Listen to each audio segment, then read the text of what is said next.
Hi, it's Ronnie, and welcome to a Punched Out Thursday to Die For with Kathy, Krista, myself, Dorothy, Rebecca, and Sonia.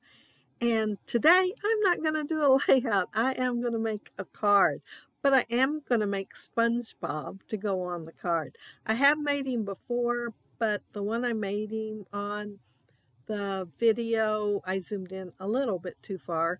I was worried I would be zoomed in too far on this too, but I think it's okay. For the eyes, I used a 5/8 inch punch for the black. For the white, it's a 1/2 inch punch. For the blue, it is a 3/8 inch punch. And then the little tiny dot in the center, that's a 1/8 inch punch. SpongeBob's eyebrows are fairly easy to make. You can either cut them really, really tiny, or in my case, I used it's a ribbon slot punch. It punches 2 little slots in there. However, I'm going to use the debris that I would normally have thrown away and put them behind these eyes. And you see all those others laying down there? I'm going to use them later. The body of SpongeBob, it's a Spellbinder's die with the scalloped rectangles, I believe is what they're called. Last time I used a smaller one. When I put the eyes on there, it hit me. Oh, I think this is bigger, but I went with it. I just kept going. The paper I'm using is called Sponge, and it's by Imagine This. And I did ink it in pink, and I am going to ink some more body parts. Yeah, more body parts and ink too. I better tell about the nose before I go on to the mouth. I am using a half inch and 1 inch punch for the mouth. And I am doing it in black and white. And then I'm cutting the white in half. And then cutting it again where they're the same size for his teeth. But his nose is that punch laying there that's a set of feet. And I'm only using one. And I cut the toes off of it and I inked it in pink. And the teeth on SpongeBob, I'm sure you all are very familiar with SpongeBob, especially if you have kids in the house. My grandkids always love SpongeBob. And this card is for my oldest grandson. He is 25, but he still loves SpongeBob. So I thought I'd put it on his card this time. And SpongeBob's mouth, his tongue, when you look at it, it looks like a little heart laying there when he's got his mouth open. And sometimes, he has his tongue stuck out. But I took the heart punch, and since the paper that I used was really thin, it kind of chewed it up a little bit. So all I did was ink it, and it looked fine. And I laid it there under his teeth and just trimmed off the edge. I'm working on the collar right now, and his is kind of outlined in black, so that's what I'm doing with the cardstock. And the top part of his shirt is kind of wavy, so I'm putting these parts on there, and then I'm going to cut it where it looks wavy, and then put some more black behind it so that it'll have that line across there that's black too, like SpongeBob has. And I'm going to remember his tie this time, and his socks. I've made a few other ones, and I have forgotten his tie before, and I've forgotten his socks. But I'm actually going to get them both on this layout. Of course, I had to remind myself a few times. And it wasn't until I was editing the video that I paid attention and noticed the collar is not quite as white as his shirt. I'm not sure what piece of paper I picked up, but it'll work. His shirt and his pants, that he has shorts. He always has shorts. He does not have long-legged pants on. And they're brown, so I'm making them brown. But his tie, I wanted to make sure it was short enough that it didn't come down too far.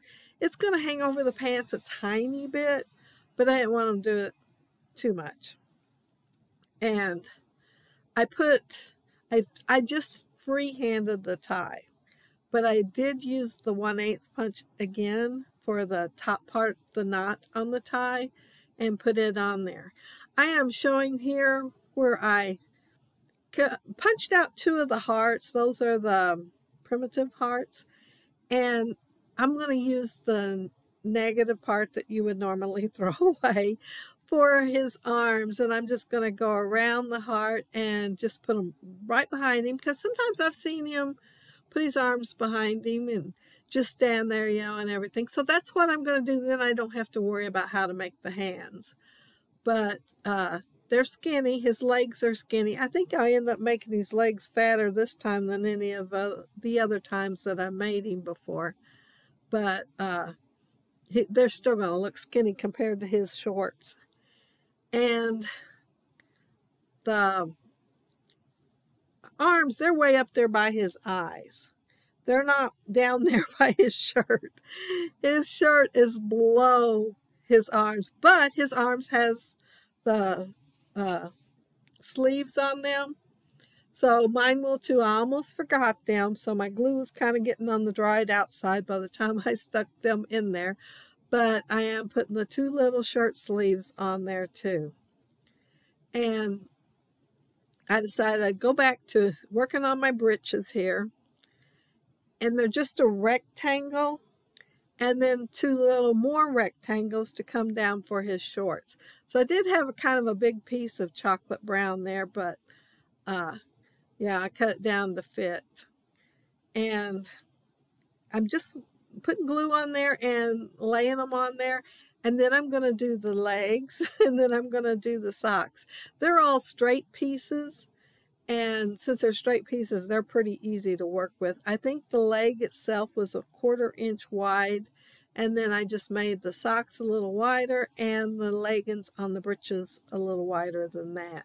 Well, maybe a little more than a little, because they do look kind of funny. I think it's to accent how skinny his legs really are. On his shoes, I went ahead and punched out I believe it was the 1/2 inch punch is what I used on them. And then I cut them off together so they'd be the same size. And I put them on the bottom of his feet. And while the glue was still wet, I kind of tapped it on the table so that they would end up in the same spot. They'd go ahead and move and end up in the same spot. And I highlighted the shoes to give it, you know, shiny look. And I'm doing these eyes and a couple other places on his body. But that's it. That's my Spongebob. And he's going to go on the card. And I have prepared the inside of the card, but I don't have the outside of the card done yet. I have it punched out. See, there's the inside.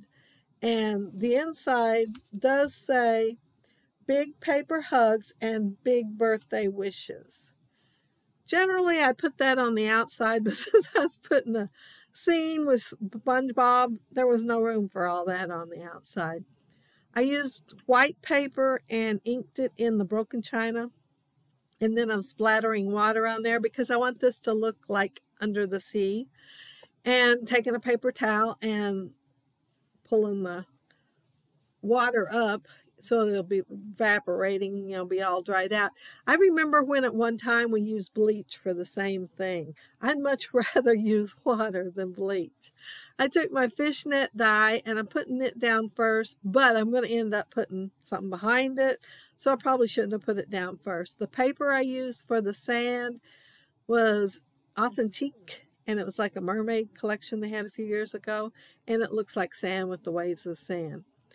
I pulled out my Under the Sea dyes with the seaweed, and it has coral and it has fish and a jellyfish and all that. So I thought those would be great for the SpongeBob. And look how big he is. He is so much bigger than my last one. He took up quite a bit of space. I ended up covering up that one I had to tuck behind the fishnet because I just wasn't even thinking about how big he was. I just picked up the wrong frame, the Spellbinders, and I just went from there. I did put stickles on some of these. That little pink jellyfish on the upper right, the scrap that I found in my scrap thing was basic gray, and it was a really old one. It had gold on it, gold glitter on it, and I punched it out with that gold glitter and decided, well, I'm going to go with that. So I ended up adding stickles to some of the other things so it looked kind of shiny and Under the Sea. I saved my bubbles to put in here, and there's one spot. Well, I started to put the letters down, and I decided to use the negative part.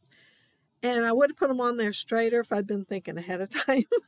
But I used the negative part to inset the letters. And the U I kind of messed up on because that's why it has that spot there. And I covered it up with a bubble. But that's it. That's my SpongeBob SquarePants card. And if you look down there below, you'll see the links to the other gals that are doing the Punched Out Thursday to Die For. And if you look back on the 21st, on that Punched Out Thursday, and it was also a hop for my 2,000 subscribers. So there is a giveaway on that one. And you have to be subscribed, hit like, and leave a comment to get in on the drawing. But thank you all so very much for watching. And if you leave a comment below, I'll try to get back with you. And if you like the video and hit a thumbs up, I'd appreciate it. And if you are not subscribed to my channel, I would love to have you subscribe. And those of you already are, thank you so much. But have a happy, scrappy week. Take care and stay safe. Bye.